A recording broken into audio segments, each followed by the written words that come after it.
ఇక్కడ ఉన్నవారు ఎంతమంది సమస్యలు ఉన్నారంటే అందరూ చేతులు ఎత్తుతారు. జీవితంలో సమస్యలు లేని వారు ఎవరు ఉండరు.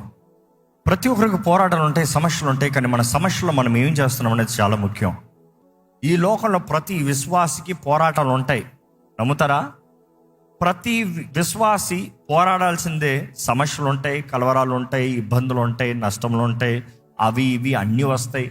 అందుకని అపోస్తలుడైన పౌలు చక్కగా బైబిల్ ప్రిస్క్రిప్షన్ ఒకటి రాసిస్తున్నాడు. ఈరోజు ఎంతమందికి ఆ ప్రిస్క్రిప్షన్ కావాలో తీసుకుని వెళ్ళండి, పాటిస్తారో లేదో మీదే. ఏంటి ఆ ప్రిస్క్రిప్షన్ అంటారా? ఫిలిప్పీయులకు రాసిన పత్రిక 4:4 చదివినప్పుడు ఎల్లప్పుడూ ఆనందించండి. మరలా చెప్తున్నాను, ఆనందించండి.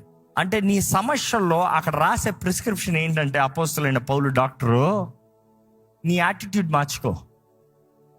నీ యాటిట్యూడ్ మార్చుకో. నీ యాటిట్యూడ్ ఎలా ఉండాలంటే ఆనందంతో ఉండాలి. కొన్నిసార్లు డాక్టర్ దగ్గరికి హై బీపీ అని వెళ్తే డాక్టర్ ఏమంటాడు? స్ట్రెస్ తీసుకోవద్దు అంటాడు. యాటిట్యూడ్ మార్చుకో, లైఫ్ స్టైల్ మార్చుకో. ఇక్కడ కూడా డాక్టర్ పాల్ రాస్తున్నాడు ఏమని? Change your attitude, rejoice. Bible తెలియజేయబడుతుంది, a merry heart is like a medicine. But కుళ్ళుపోతు తన ఎలా ఉంటుంది తెలుసా? ఎలా ఉంటుంది తెలుసా? సొంతంగా ఎముకల్ని తినేస్తాడంట. డ్రైస్ ద బోన్. బైబిల్లో చూసినప్పుడు ఇక్కడ ఈయన చెప్తున్నాడు, అన్ని సమయంలో ఆనందించు. అదే సమయంలో 6వ వచనంలో చూస్తున్నాము, దేని విషయమై చింతించద్దు. అది కూడా చూసాము. యేసు ప్రభు చెప్తున్న మాట, చింతించద్దు. నెక్స్ట్ ఆయన ప్రిస్క్రిప్షన్లో రాస్తున్నాడు, ఏమని రాస్తున్నాడు? నీ యాటిట్యూడ్ ఏమో always rejoicing, never worrying, never anxious. So next చూస్తే యాక్షన్. ఏ టైంలో మెడిసిన్ ఏది తీసుకోవాలో రాస్తున్నాడు అక్కడ. ఏంటి మేము టాబ్లెట్లు రాస్తున్నాడు చూద్దామా? ఆయన రాసే టాబ్లెట్ ఏంటంటే, first tablet with prayer. Prayer అనే మెడిసిన్ అంట. ఎక్కడ వచనం చదవండి, 6వ వచనం. దేనిని గురించి చింతింపకుడు కానీ ప్రతి విషయములోను ప్రార్థన విజ్ఞాపనముల చేత కృతజ్ఞతాపూర్వకముగా మీ విన్నపములు దేవునికి తెలియజేయుడి. స్టాప్. అయిపోయింది. 4 మెడిసిన్లు రాస్తాడు అక్కడ. ఏంటంటే 4 మెడిసిన్లు. ప్రార్థన అంటే ఏంటి? ప్రార్థన మేము చేయట్లేదండి ప్రార్థన కొత్తగా. ఏం ప్రార్థన? రోజు ప్రభా స్తోత్రం, ఆమేన్, థ్యాంక్ యూ, అంతే కదా? లేకపోతే నా తోడు కాపాడు నుంచి ఆచరించి బాయ్ బాయ్ బాయ్. చాలా మంది తినేటప్పుడు, దేవా థ్యాంక్ యూ, ఈ ఆహారం ఇచ్చా 100 లేడు వరకు దయచేసి థ్యాంక్ యూ, ఆమేన్. స్టార్ట్ అయిపోతుంది పాపం. ఉండదు చెయ్యి. కొంతమంది అది కూడా లేదు. బట్ దాన్ని ఇక్కడ తెలియజేస్తున్నది ప్రార్థన అని చూసినప్పుడు ప్రేయర్. ద వర్డ్ ప్రేయర్ గ్రీక్లో అక్కడ చూస్తే the original word that is written is ప్రుస్కనో. ప్రుస్కనో అన్న మాట చాలాసార్లు మీకు వివరించండి. ఏంటి ఆ మాట చెప్పండి చూద్దాం. సాగిల పడతాం, సాష్టాంగ నమస్కారం, సాగిల పడతాం. ఆయన ముందు సాగిల పడాలంట. దేని విషయమై భయపడద్దు, ధైర్యంగా ఉండు. కానీ అదే సమయంలో ఆయన ముందుకెళ్ళి సాగిలపడు, తగ్గించుకో, సాగిలపడు, నమస్కరించు. No, recognize his sovereignty. ఆయన ఎంత బలమైన దేవుడు, ఎంత ఘనమైన దేవుడు, ఆయన అధికారం ఎంత గొప్పదో గుర్తెరుగు. మనము ప్రార్థన చేయాలి. మిమ్మల్ని అడుగుతున్నానండి, ఎంతమంది నిజంగా దేవుని ముందు సాగిలపడి ప్రార్థన చేసే అనుభూతి కలిగిన వారు ఉన్నారు? చేతులు ఎత్తుతారా? దయచేసి అలవాటు చేసుకోండి, అలవాటు చేసుకోండి. బైబిల్లో మీరు చూస్తే ఆల్మోస్ట్ విశ్వాస వీరుల్లో అందరు సాగిలపడిన వారే. విశ్వాస వీరులు అందరు సాగిలపడిన వారే. All giants you call have ప్రుస్కనోడ్, ఫెయిత్ జైంట్స్. ఈరోజు మనకి దేవుని ముందు సాగిల పడటానికి నీకు ఏదైనా ఈగో అఫెండా, బద్ధకమా? చాలా మంది సాగిల పడటానికి ఎంత కష్టమో. నేను తక్కువ సాగిల పడటానికి, నేను తక్కువ సాగిల పడటానికి. దేవుని ముందు వచ్చిన ప్రతి ఒక్కరు తగ్గించుకోవాలి, తగ్గించుకోవాలి. అక్కడ పౌలు చెప్పేది దేవుని ముందు తగ్గించుకుని ప్రార్థన చేయి. అక్కడ చూస్తే తగ్గించుకుని worship. See, that word proskuno is not just praying to say God give me. Proskuno means glorifying, adoring, worshiping God. దేవుని ఆరాధిస్తాం. దేవుని ఆరాధించయ్యా. నీ పరిస్థితుల్లో, నీ చింతలో, నీ దిగుల్లో దేని విషయమై అనవసరంగా వరి అవుతా ఉద్దేశించుకుంటా చింతించుకుంటా కూర్చోవద్దు, కానీ go before God, worship God. నీ పరిస్థితులు మరిచి ఆయన ఎవరో జ్ఞాపకం చేసుకో. ఎప్పుడు చెప్తూ ఉంటాం, మనం ఆరాధించేటప్పుడు దేవునికి ఏదో అయిపోతుందని కాదు. దేవునికి ఏమవ్వదు. నువ్వు ఆరాధించిపోయినా ఆయన దేవుడే. నువ్వు ఆరాధించకపోయినా ఆయన సింహాసనం మీద కూర్చుని ఉన్నవాడే. కానీ ఏంటి, నువ్వు ఆరాధిస్తున్న తేడా ఏంటంటే, నువ్వు ఆరాధించేటప్పుడు you are magnifying God, which means నీ ఫోకస్ మారుతుంది. నీ డైమెన్షన్ మారుతుంది. నీలో ఉన్న బాధల మీద నీ దృష్టి కాకుండా ఆయన ఏమై ఉన్నాడో నువ్వు గ్రహించుకున్నప్పుడు, ఆ దేవుడు నీ అబ్బా, నీ తండ్రి అని నువ్వు నమ్మినప్పుడు నీకేమవుతుందంటే, నీకు ఆయన చిత్తము, ఆయన మహిమ దేవుడు నాకు తెలియజేస్తుంది. దేవుడు స్తుతుల పైన ఆసీనుడంట. ఆయన ఆరాధిస్తుండగా ఆయన నీకు దగ్గరగా కనబడతాం. Basically it is like you going near his presence. ఆయన పాదాల దగ్గర నువ్వు వెళ్తాం, ఆయన నువ్వు ఘనంగా చూడగలుగుతాం. దేవుని నువ్వు చూసిన రోజున లోకంలో ఉన్నదంతా చిన్నగా పొడిలా కనబడుతుంది. దేవుడిని నువ్వు చూడకపోతేనే అక్కర్లేని సమస్యలంతా పెద్ద పెద్ద కొండల్లా కనబడుతుంది.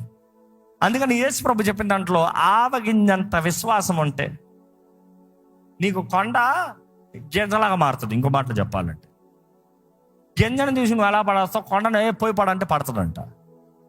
చెట్టును పోయి వేరులతో పోయి పిక్కుని పోమంటే పోతుందంట. ఈ saying you have faith in God. యేసునందు విశ్వాసం. మిమ్మల్ని అడుగుతున్నానండి, ఎంతమంది మీ ప్రార్థనలో విశ్వాసం ఉంది? మీ ప్రార్థనలో విశ్వాసంతో చేస్తున్నారా? దేవుడు వింటున్నాడు అనే గ్రహింపుతో చేస్తున్నారా? లేకపోతే అలవాటుతో ట్రెడిషన్గా ప్రార్థన చేస్తున్నారా? ఈ బిజీ లైఫ్లో I'll be very honest, I know you will all will agree. అనేక సార్లు మనం బిజీ లైఫ్లో టైం లేక అలసిపోయి ఇదే ఏం చేస్తాం తెలుసా? ప్రార్థన చేయాలని ఉంటుంది, కానీ ప్రార్థన అలవాటుగా చేస్తాం. ప్రార్థన ఏదో వెళ్ళిపోతుంది. అలాంటి పరిస్థితులు వస్తే ప్రార్థన ఆపేయండి. నా జీవితంలో నేను నేర్చుకున్నాను, నేను ఎన్ని మాటలు మాట్లాడాను కాదు, ఎంతసేపు ప్రార్థన చేశాను కాదు, ఎంతమంది ముందు ప్రార్థన చేశాను కాదు. నా ప్రార్థన దేవుడు వింటున్నాడు అనే గ్రహింపుతో నేను ప్రార్థన చేయకపోతే ప్రార్థన వేస్ట్. నా ప్రార్థన దేవుడు వింటున్నాడు అనే గ్రహింపుతో చేసినప్పుడు ఒక మాట కూడా చాలు. You have to have that awareness. దేవుడు కొన్నిసార్లు నా భార్య వస్తుంది, నేను ముఖ్యంగా ఏదైనా విషయం ఫాస్ట్ డిస్కస్ చేస్తూ ఉంటాం. నా భార్య వచ్చి, పిల్లలు బయటకు వెళ్తున్నారంటే ప్రార్థన చేయండి. Honestly talking, it will take time for me to calm, to pray. అర్థమవుతుంది కదా? సీరియస్గా మాట్లాడతాం, ప్రార్థన చేయడం. అరే ఆమె పంపించే, నేను చేయలేను అట్లా. రాదర్ నేనేమంటాను తెలుసా? నువ్వు ప్రార్థన చేయి, నేను ఏకీపిస్తానంట. Because I'm caught up here. కనీసం నువ్వు ప్రార్థన చేస్తే నేను మౌనంగా నీ ప్రార్థనలు ఏకీపిస్తాను, నా మైండ్ కామ్ అవుతుంది, నేను ఏకీపిస్తా. So it's rather you pray, I agree, focus myself than blabbering. అలవాటు ఓరక నోటుకు వచ్చిన ప్రార్థనలు చేయకండి దయచేసి. దేవుడు నీ ప్రార్థన వింటున్నాడు అనే భయం నీకు ఉందంటే, గ్రహింపు ఉందంటే, రాజు ముందు మాట్లాడుతున్నావు అనే జాగ్రత్త మాట్లాడాలి. నోటుకు వచ్చినట్లు మాట్లాడతానికి ఉండదు. ఒక బాస్తో మాట్లాడటానికి you're so conscious. How much more careful and conscious you have to be when you speak to God almighty. దేవుని వాక్యం తెలియజేయబడుతుందండి, ప్రార్థనతో ఏంటంట, మన supplication, which means petition, that means you beg God. దేవుని బతిమలాడాలంట. మిమ్మల్ని అడుగుతున్నాను, ఎప్పుడన్నా మనుషుల్ని బతిమలాడారా? ప్లీజ్ ప్లీజ్ ప్లీజ్ ప్లీజ్ ఎవరైనా బతిమలాడా? కొంతమంది చూస్తామండి, మనుషుల దగ్గరకు వచ్చారు, ప్లీజ్ ప్లీజ్ ప్లీజ్ ప్రార్థన, ప్రభువా, ఓ దేవా, వచ్చేయాలి దేవుడు అంతే. Why do you fake it? Where is humility? బాధ ఉందా, ఎసయా అను, తప్పేం కాదు, కానీ బాధ రాకుండా డైలాగులు మాట్లాడద్దు. You see many people just fake things. అనుకుంటారండి, నీకే ఎవరైనా అలా డైలాగులు మాట్లాడుతూ అందరితో మామూలుగా మాట్లాడుతున్నాడు, నీతో మాత్రం అలా మాట్లాడుతున్నాడు, ఎలా ఉంటుంది? రే, ఒకటి నాలో ఉన్న లోపం ఉండాలి, లేకపోతే నీలో ఉన్న లోపం ఉండాలి. నేను ఎట్లా కనపడుతున్నాను నీకు? కాబట్టి 4 పీకి సరిగ్గా మాట్లాడరా అంటాం. Imagine how God looks at us. దేవుడు మన వైపు ఎట్లా చూస్తున్నాడు అనుకుని చూడండి. దేవుడు అక్కడ చూసినప్పుడు ఆయన ముందు తగ్గించుకోవాలంట. ప్రేయర్ ఫామ్ ప్రొస్కోను అంటేనే సాగిలపడతాం. అదే సమయంలో ఆయన బతిమలాడతాం, దేవా దేవా. కొంతమంది దేవుని అంత అడుక్కోవాల్సిన అవసరం లేదు, ఆయన అడగకుండా ఎక్కుతాడు. నో నో నో, నీ బలహీనతలు ఆయన దగ్గర తీసుకెళ్ళు, నీ విన్నపములు ఆయన దగ్గర తీసుకెళ్ళు. కానీ వెళ్ళాల్సిన యాటిట్యూడ్ ఉంది. యేసు ప్రభువే చూస్తాము, తండ్రి దగ్గర బతిమలాడతాం చూస్తాం. ఎలా? తండ్రి, నీ చిత్తమైతే ఈ గిన్నె నా దగ్గర నుండి తొలగించు, కానీ నా చిత్తం కాదు, నీ చిత్తమే. Is literally begging, is begging. తర్వాత రాయబడుతుంది, ఆయన రాత్రంతా రోదనతో ప్రార్థన చేశాడని, ఆయన చెమంట రక్తపు బిందువుల వల్లే పడ్డాయని, అంత రోదనతో బాధతో ఆయన తగ్గింపుతో ఆయన ప్రార్థన చేసినట్టుగా. యేసు ప్రభు దేవుడు కాదా? దేవుడే. కానీ ఆయన తండ్రి ముందుకు వెళ్ళేటప్పుడు ఎలాగెళ్తున్నాడు? సొంత కుమారుడే, తన అద్వితీయ కుమారుడే ఆ రీతిగా వెళ్ళేటప్పుడు మనం ఇంకెంతగా వెళ్ళాలి? ఆయన తండ్రి చిత్తాన్ని జరిగిస్తూ, తండ్రి చిత్తంలో నెరవేరుస్తూనే సమస్తము జయకరంగా వచ్చాడు. ఆయన్ని అంతగా తగ్గించుకుని ప్రార్థన చేసేటప్పుడు మనం ఇంకెంతగా తగ్గించుకోవాలి? నా జీవితంలో దేవుడు మేలు చేశాడు అన్న వారు ఉంటే చేతులు ఎత్తి హల్లెలూయా చెప్పండి. చేతులు ఎత్తున అలాగే మర్యాదగా అడుగుతున్నా, ఎన్ని మేలు చేశాడో చెప్పండి. ఆయన చేసిన మేలుని ఏది మరవద్దు అని దేవుడు నాకు తెలియజేస్తుంది. ఏది మరవద్దు. ఎన్ని మర్చిపోయి చెప్పండి? అన్ని కదా. ఆయన చేసిన మేలులో ఏది మరవద్దని దేవుడు నాకు తెలియజేస్తుంది. You saying I think I remember. ఎందుకంటే అది మనుషుడు కొన్న జబ్బు అంట. ఇతరులు మనకి చేసిన మేలు ఎప్పుడు గుర్తుంటుందంట, మన ఇతరులు చేసేది మాత్రం బాగా గుర్తుంటుందంట. అందుకని చూడండి, ఎవరైనా కొన్నిసార్లు వాగ్వాదాలు వచ్చినప్పుడు కుటుంబాల్లోనే నాకేం చేసావు అనాలంతే డైలాగు. స్టార్ట్ అవుతే చాలు ఆపోజిట్ ఉండదు. ఏం చేయలే, అది చేయలే, ఇది చేయలే, అది అవ్వలా, ఇది అవ్వలా, అది చెప్పలా, ఇది చెప్పలా. ఓ చేసావా అంటే మనుషుడికి గ్రాటిట్యూడ్ లేదు. But a gratitude person God always blesses. కృతజ్ఞత. Thank you Lord. అందుకనే build a heart of gratitude చాలా ముఖ్యం. కృతజ్ఞత హృదయంని కలిగి ఉండటం చాలా ముఖ్యం. అందుకనే ప్రతిరోజు ప్రభు చేసే కార్యాలకి ఆయనకి కృతజ్ఞతాస్తుతులు చెల్లించాలి. మీ జీవితంలో ప్రతి దినం ఏదో ఒకటి దేవుడు చేస్తూనే ఉన్నాడు కదా. ఏ రోజుతో ఆ రోజుకి దేవుని స్తుతిస్తూనే జ్ఞాపకం చేసుకుంటూ ఉండొచ్చు కదా. Give him thanks. I'm challenging you. నువ్వు దేవునికి థ్యాంక్ యూ చెప్పి చూడు.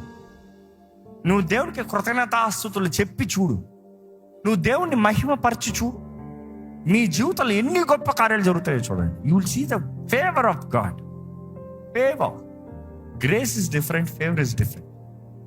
I would always say grace as time, but favour is different. నీకు దేవుడు సమయాన్ని ఇస్తున్నాడేమో, తరుణాలు ఇస్తున్నాడేమో. ఫేవర్ ఇస్తామనేది మీకు అది తెలుసో లేదో, 10 మంది బిడ్డలకి మీరు మేలు చేయొచ్చు, కానీ ఆ 10 మంది బిడ్డలో నీ బిడ్డ ఉందనుకో, నీ కళ్ళు ఎక్కడ ఉంటాయి? నీ బిడ్డ మీద ఉంటాయి. ఎవరిని చూసి ఎక్కువ నవ్వుతావు? నీ బిడ్డను చూసి నవ్వుతావు. బికాస్ మిగతా వాళ్ళు నచ్చలేదని కాదు, మిగతా వాళ్ళు ఏం తక్కువ అని కాదు, but there is a favour. దేవుడు అక్కడ చూస్తాం. ఎస్తేర్కి దేవుడు రాజుకి ఎస్తేర్ మీద దయ పుట్టేలాగా చేశాడంట. ఫేవర్ అంటే రాజు ఆయన అంతరంగంలో, ఇంకో మాటలో చెప్పాలంటే where he takes decision, the crucial decisions, ఎవరు ఆయన ముందు రాకూడదు. అలాంటి టైంలో ఎస్తేర్ 3 రోజులు ఉపవాసం ఉంటే ప్రార్థన చేసుకుని వెళ్తే ఏం చేస్తున్నాడు రాజు? God made him in a way that he has favour. రమ్మంటున్నాడంట, ఏం కావాలని అడుగుతున్నాడంట. Come, what you want? That is favour. ఈరోజు మన జీవితంలో God has to show you favour. Be thankful, grateful. మన జీవితంలో దేవుడు చేసిన ప్రతిదానికి కృతజ్ఞతాస్తుతులు. అప్పుడు మన విన్నపములు ఆయనకి తెలియజేయాలంట. ఇప్పుడు పెట్టు నీ రిక్వెస్ట్. ఏంటి నీ సమస్య ఏంటి, అసలు నీ బాధ ఏంటి? ఫస్ట్ దేవుడు ఎవరు గుర్తెరుగు, ఆయన శక్తి ఏంటి గుర్తెరుగు, ఆయన చేయి కార్యాలు ఏంటి గుర్తెరుగు, ఆయన చేసిన దానికి వందనాలు చెల్లించు. తర్వాత ఇప్పుడు నీకేం కావాలో చెప్పు. ఎందుకంటే నువ్వు అడిగేది ఆయన ఏమై ఉన్నాడో నువ్వు నమ్ముతున్నావు, దాన్ని బట్టి అడుగుతున్నావు. ఆయన ప్రార్థన నువ్వు కోరేది, నువ్వు ప్రార్థనలో కోరేది ఆయన సమర్థుడు అని నువ్వు మొదటగా ప్రకటిస్తున్నావు. రెండోదిగా అడుగుతున్నావు, ప్రభా నాకు సహాయం చేయి. ఈ విషయంలో నువ్వు చేయగలిగిన దేవుడు, నువ్వు నాకు చేస్తావు. గతంలో చేసావు, ఇదిగో ఇప్పుడు చేస్తావు. Thanks giving, reminding of the past. నేను జ్ఞాపకం చేసుకున్నాను ప్రభా, నువ్వు చేసిన మేలు జ్ఞాపకం చేసుకున్నాను, నువ్వు ఇచ్చిన రక్షణ జ్ఞాపకం చేసుకున్నా, నువ్వు ఇచ్చిన విడుదల జ్ఞాపకం చేసుకున్నా. ఇదిగో ఈ విషయంలో నీ సాయం చేయి, నీ కార్యాన్ని జరిగించు, నీ క్రియలు జరిగించు. You see, this is the prescription Dr. Paul has written. ఈ ప్రిస్క్రిప్షన్ కానీ మీరు ప్రతిరోజు వాడి చూస్తే దానికి రిజల్ట్ కూడా doctor Paul has written it very clearly. You know what is the prescription result? సమాధానం అండి, పీస్. మీరు ఎప్పుడైతే అది చేస్తారో, ఎక్కడ ఆ వచనం చదువుదామండి? అప్పుడు సమస్త జ్ఞానమునకు మించిన దేవుని సమాధానము. అప్పుడు ఎప్పుడు పైన అన్ని ఫాలో చేస్తే, ప్రిస్క్రిప్షన్ ఫాలో చేస్తే,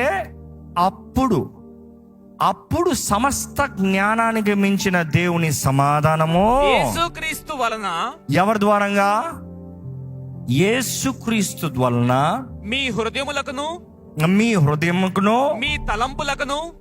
మీ తలంపులకును కావలి ఉంటదంట. The peace of God will guard your heart, your mind, your psyche. ఇంకో మాటలు చెప్పాలంటే ద పీస్ ఆఫ్ గాడ్, దేవుని సమాధానం అంటే వచ్చి నిలబడతాడంట. టెన్షన్లు వచ్చాయా, సమాధానం చూసుకుంటుంది. సమస్త జ్ఞానానికి మించిన సమాధానం అంటే సైకి అన్నాను కదా, లాజిక్. ఇది ఎట్లా సమాధానం అంటే ఊరుకోండి కొంచెం చెప్పు. దేవునికి సమస్తం సాధ్యం. మన సైకి అన్నప్పుడు మన మైండ్లో 3 ఉంటాయండి. వన్ ఈజ్ లాజిక్ అంటే నువ్వు చదివినది, నువ్వు ఇన్నది, నువ్వు చూసినది, నువ్వు నేర్చుకున్నవి. రెండోది చూస్తే యువర్ హార్ట్ అంటాం, హృదయం. ఇంకో మాటలు చెప్పాలంటే ఆ హృదయంలోనే నీ ఎమోషన్స్ అంటే నీ ఫీలింగ్స్, మనుషులు నీకు మాట్లాడిన మంచి మాటలు, మనుషులు నీకు విరోధంగా మాట్లాడిన మాటలు, నీకు స్నేహం కలిగే మాటలు, నీకు ద్వేషం కలిగే మాటలు, ఇట్స్ ఆల్ ఎమోషన్స్, ఫీలింగ్స్. మూడోది చూస్తే విల్ అంటాం, అంటే చిత్తం, విల్, డెసిషన్ మేకింగ్. ఎప్పుడైతే ఈ లాజిక్, ఈ హృదయం, ఈ రెండు కలిసి ఇచ్చే నిర్ణయాలు బట్టి ఈ విల్ డిసైడ్ చేస్తుంది. ఇంకో మాటలో చెప్పాలంటే పలానా వ్యక్తిని మనసు తెలియజేస్తుంది, అంటే హార్ట్, గుండె, హృదయం తెలియజేస్తుంది. ఆ మనిషిని కలవాలని ఆశగా ఉంది. లాజిక్ చెప్తుంది ఆ మనిషి ఇక్కడ లేడు, ఆ మనిషి ఆ దూరం ప్రాంతంలో ఉన్నాడు, ఆ మనిషిని కలవాలంటే అసాధ్యం. నువ్వు ఆ మనిషితో మాట్లాడాలంటే ఫోన్లో మాట్లాడొచ్చు, అది లాజిక్ చెప్తుంది. సో ఎప్పుడైతే ఈ రెండు కలుస్తాయో అప్పుడు విల్ సరే చెయ్యి, బ్రెయిన్కి కమాండ్ ఇస్తుంది, ఫోన్ ఎత్తు, ఓపెన్ చేయి, డైల్ చేయి, ఫోన్ కొట్టు. అర్థమవుతుందా? అప్పుడు మనిషి మాట్లాడేటప్పుడు మనసులో ఉన్న మాటలు బయటకు వస్తాయి అంట నోట్లోకి. That is the will is conveying. So logic అనేది it is all that you study. చిన్ననాటి నుండి నువ్వు చదువుకున్నది, నువ్వు చూసింది, నువ్వు నేర్చుకున్నది, నువ్వు విన్నది, నువ్వు ఎదిగిన పరిస్థితుల ప్రకారం, it's past experience. Heart, emotions, దీని రెండు ఆధారం చేసుకునే విల్ ఉంది. ఇప్పుడు దేవుని సమాధానము నీ హృదయాన్ని, నీ లాజిక్ని, నీ సైకిని మొత్తాన్ని గాడ్ చేస్తుందంట. ఇక మాటలు చెప్పాలంటే ఒక ప్రొటెక్షన్. ఇది జరుగుతుందా? లాజిక్ ఆలోచిస్తా స్టార్ట్ చేస్తుంది, ఎట్లా జరుగుతుంది? అక్కడే ఆ మాట రాయబడింది, సమస్త జ్ఞానానికి మించిన సమాధానం. లాజిక్ తెలీదు, లాజిక్ అంటదంట ఏమో నాకు తెలీదు. హృదయం ఏంటో తెలుసా? The peace of God is guarding. ఎప్పుడైతే నీ హృదయం దేవునితో కలుస్తుందో, నా దేవుడు ఎవరో నాకు తెలుసు, నా దేవుడు మాట ఎట్లా ఉంటుందో నాకు తెలుసు, నా దేవుడు నాకు అన్న వాగ్దానాలు ఏంటో నాకు తెలుసు, ఆయన చెప్తే చేస్తాడు, నాకు విశ్వాసం ఉంది. దెన్ యువర్ విల్ డిసైడ్, సరే నేను దేవుని వెంబడిస్తా, నేను దేవుని కొరకు బ్రతుకుతా, నేను దేవుని చిత్తాన్ని జరిగిస్తా. అందుకని దేవుని వాక్యం తెలియజేస్తుంది, వినుట వలన విశ్వాసం కలుగుతుందంట. ఈరోజు ఈ వాక్యం వినేటప్పుడు నీ logic is being built, that is your mind. నీ లాజిక్ ఇస్ బీయింగ్ బిల్డ్. దేవుని వాక్యం, ఓహో దేవుడు ఇట్లా చేస్తాడా, ఓ దేవుడు ఇట్లా చేయగలుగుతాడా, దేవుడు ఇది జరిగిస్తాడా, అందుకనే క్రమంగా ఆలయానికి రా. వాక్యము విను, కట్టబడాలి జీవితంలో, ఒక ఐడియాలజీలో వాక్యంలో నాటబడాలి. లోకంలో ఎంతగానో నేర్చుకుంటున్నాం, లోక తెలివి దేవుని ముందు పనికిరాదు, చెత్తే. దేవునికి లోకానికి సంబంధం లేదు. Both are different. ఇది ఇట్టయితే అది అట్టు. నువ్వు లోకాన్ని తీసుకొచ్చి దేవునిలో పెడదామంటే అది అసాధ్యం. కానీ ఈరోజు మిమ్మల్ని అడుగుతున్నానండి, ఇఫ్ యూ కెన్ రిజాయిస్, దేవుని యందు ఆనందించి, దేవుని యందు విశ్వాసం ఉంచి, దేవుని సొత్తుగా పిలవబడుతూ, క్రీస్తు రక్తంలో కడగబడిన వ్యక్తిగా, ఆయన రక్షణ అనే వస్త్రాన్ని ధరించిన వ్యక్తిగా, ఆయన నీతి అనే పై వస్త్రాన్ని ధరించిన వ్యక్తిగా దేవుని ముందు యథార్థంగా తగ్గించుకుని వచ్చి ఆయన ఆరాధిస్తూ, ఆయన ముందు తగ్గించుకుంటూ ఆయనకు వందనాలు చెప్తూ మీ మనవల్ని, మీ విన్నపముల్ని తెలియజేస్తే ఆయన తప్పకుండా ఆయన కార్యాన్ని జరిగిస్తాడు. ఆయన కార్యాన్ని జరిగిస్తానికి అర్థం ఏంటి తెలుసా? మొదటిగా ఆయన సమాధానాన్ని నీకు ఇస్తాడు. చింత ఉండదు, భయం ఉండదు, కలవరం ఉండదు, సమాధానం ఉంటుంది. మరలా అడుగుతున్నాను, మీకు సమాధానం ఉందా? ఎందుకంటే ఈ లోకంలో అతి విలువైంది సమాధానం, ఆనందము, సమాధానం. ఆనందం, సమాధానం కొరకు బ్రతుకులో సంపాదించిందంతా కోల్పోతానికి మనుషుడు సిద్ధపడుతున్నాడు. కానీ ఈరోజు యేసుని అంగీకరించిన ప్రతి ఒక్కరికి దేవుడు అంటాడు, నేను నీకు ఇస్తాను. But here is the prescription, here is the prescription. ఎక్కడ ఈ సమయంలో దయచేసి అందరూ లేచి నిలబడతామని కాదు, కళ్ళు మూసుకొని చేతులు పైకెత్తి దేవుడు నీ జీవితంలో చేసిన దాని అన్నిటికీ అయ్యా వందనాలని చెప్తారా? మనస్ఫూర్తిగా ఆయన చేసిన కార్యాలకి ఆయనకి కృతజ్ఞతాస్తుతులు తెలియజేద్దామా? మనస్ఫూర్తిగా కృతజ్ఞతాస్తుతులు తెలియజేద్దామా? నీ పోరాటాలు ఎన్నో ఉండొచ్చు ఈరోజు, నీ సమస్యలు ఎన్నో ఉండొచ్చు ఈరోజు, ఇక్కడ ఎంతో కలవరంతో వచ్చి ఉండొచ్చు. కానీ జ్ఞాపకం చేసుకోండి, సమస్త జ్ఞానానికి మించిన సమాధానాన్ని ఇచ్చే దేవుడు ఇప్పుడు ఇక్కడ మన మధ్య ఉన్నాడు. నువ్వు నమ్మినట్లయితే బిగ్గరగా ఆయన స్తుతించండి. నీ స్వరం ఎత్తి స్తుతించాలి, నీ స్వరం ఎత్తి థ్యాంక్ యూ చెప్పాలి. నీకు ఇచ్చిన రక్షణ బట్టి వందనాలు చెప్పండి. మీ జీవితంలో దేవుడు చేసిన కార్యాలు నీకు జ్ఞాపకం ఉన్నాయా ఉంటే వందనాలు చెప్పండి. మేలు చేసే దేవుడు, జయంనిచ్చే దేవుడు, సమాధానం ఇచ్చే దేవుడికి వందనాలు చెప్పండి. పరమ తండ్రి దగ్గరికి, ఆయన కృపా సింహాసనం దగ్గరికి ధైర్యంగా రావచ్చని దేవుడు నాకు తెలియజేస్తుంది. నువ్వు ఆయన బిడ్డవైతే ఆయన సింహాసనం దగ్గరికి ధైర్యంగా రావచ్చు. నీలో ఇంకా పాపము, గిల్టీ, అపరాధ భావం ఉంటే దేవుని క్షమాపణ వేడండి, క్షమాపణ వేడండి. క్షమించే దేవుడు, ఒప్పుకున్న ప్రతి పాపాన్ని కడిగి పరిశుద్ధపరిచే దేవుడు. పాపం ఒప్పుకుంటామంటే చేసిన పాపమే చేస్తాము కాదు. నేను ఇంక చేయను ప్రభా, నీకు విడిచిపెడతాను ప్రభా, నాకు జయము దయచే ప్రభా, నాకు విడుదల దయచే ప్రభా, నాకు సమాధానం దయచే ప్రభా. మీ జీవితంలో ఎన్నో నిందలు ఉండొచ్చు, పోరాటాలు ఉండొచ్చు, అవమానాలు ఉండొచ్చు. But ask God, plead God. ఆయన బతున్నాడండి. ఆయన ఏమై ఉన్నాడో నమ్ముతూ, ఆయన స్తుతిస్తూ, ఆయన వేడుకోదామండి. దేవా నాకు ఈ విషయంలో సహాయం చేయవా? దేవుడు బాధలు పట్టుకుందాం. ఆయన బిడ్డగా ఆయన సన్నిధిలో ప్రార్థన చేద్దాం. ఒక అన్యుడిగా మాట్లాడతాం వేరు, బిడ్డగా మాట్లాడతాం వేరు. ఎవరు నీవు? దేవుని బిడ్డవైతే నిశ్చయమతో, ధైర్యంతో మాట్లాడండి. అవునయ్య, నీ ప్రేమ నీదని, నీకులాగా ప్రేమించే వారు ఎవరున్నారు? నీ ప్రేమకి సాటి ఏముంది? దవా ఈరోజు నీ ప్రేమలో మేము బ్రతికేవారు ఉండాలని నువ్వు ఆశపడతాం. ఏది ఏమైనాను, ఏది ఎలా ఉండను, ఏది ఫలించినను, ఏది ఫలించకపోయినాను, ఏది జరిగినను, ఏది జరగకపోయినాను, ఏ మేలు జరిగినా, ఏ కీడు జరిగినా, ఏది ఏమైనా కూడా దేవా నిన్ను నేను స్తుతిస్తానని ప్రకటిస్తున్నామయ్యా. మా రక్షకుడైన యేసుని బట్టి మాకున్న ధైర్యం, మా నిరీక్షణ ఆధారమై ఉన్న యేసుని బట్టి మాకున్న ధైర్యము, మా కేడము, మా కొండ, మా కోట, మా సమాధానకర్త అయిన దేవుడిని బట్టి నీకు వందనాలయ్యా. ఇదిగోనయ్యా, సమాధానాధిపతి అయిన యేసయ్యా, ఇక్కడ ఉన్న ప్రతి హృదయంలో నీ సమాధానాన్ని దయచి, నీ ఆత్మ ద్వారా ధైర్యం దయచేయ. మాలో పెరిగి తన ఆత్మ అవ్వలేదయ్యా. శక్తి, ప్రేమ, ఇంద్రియ నిగ్రహం ఆత్మనిచ్చావయ్యా. ధైర్యంతో నీ కొరకు జీవించే జీవితంలో మాకు దయచే ప్రభా. నీ మహిమార్థమై జీవించే జీవితంలో మాకు దయచే ప్రభా. నీ సాక్షిగా బ్రతికే బ్రతుకులు మాకు దయచే ప్రభా. ఈరోజు ఈ వాక్యం విన్న ప్రతి ఒక్కరు నీ వాక్ తగినట్టుగా బ్రతుకుతూ దేవా నీ ఎంతో ఆనందించేవారుగా, విజయశీలుడైన యేసుని కలిగిన వారుగా, యేసు రక్తం ద్వారా కడగబడిన వారుగా, యేసు సొత్తుగా పిలువబడిన వారుగా, క్రీస్తు నీతిగా జీవించువారుగా, యేసు చేసిన కార్యాన్ని బట్టి, క్రీస్తు యేసును అంగీకరించిన విధానాన్ని బట్టి, నమ్మి బాప్తిజం పొంది రక్షణ అనుగ్రహించబడుతున్న రీతిగా ఎవరెవరైతే వారి జీవితాలను ముందుకు నడుస్తూ నీలో జీవిస్తున్నారో దేవా, వారి జీవితంలో నీ హస్తం ఉండాలి. నీ చిత్తమే జరగాలి. నీ వాగ్దానాలే నెరవేరాలి. నీ ఆత్మ తోడు సహాయమే అనుగ్రహించబడాలి. మా అందరి పేర్లు జీవగ్రంథంలో ఉండాలని వేడుకుంటున్నాను ప్రభా. దేవా పరమ తండ్రి, అనేక సార్లు మా జీవితంలో ఓటములుగా కనపడచ్చేమో కానీ తిరిగి చూస్తే ఎంత గొప్ప జయములు అర్థం చేసుకోగలుగుతామయ్యా. ఆనాడు యేసు ప్రభు శిలువలో మరణిస్తున్న లోకానికి ఓటముగా కనబడింది, కానీ క్రీస్తు పునరుద్ధానముతో ఈ రోజు మేము గ్రహించుకోగలుగుతున్నాము. జయశీలుడైన యేసు, విజయశీలుడైన యేసు, మృత్యుంజయుడైన యేసు, సజీవుడైన యేసు అన్న మాట దేవా, క్రీస్తుని మృతుల నుండి లేపిన ఆత్మ ఈరోజు మాలో మా ద్వారముగా నీ కార్యములు జరిగిస్తానికి, నిన్ను మహిమపరుస్తానికి మమ్మల్ని నిలబెట్టి వాడుకుంటానని నమ్ముతున్నాము ప్రభా.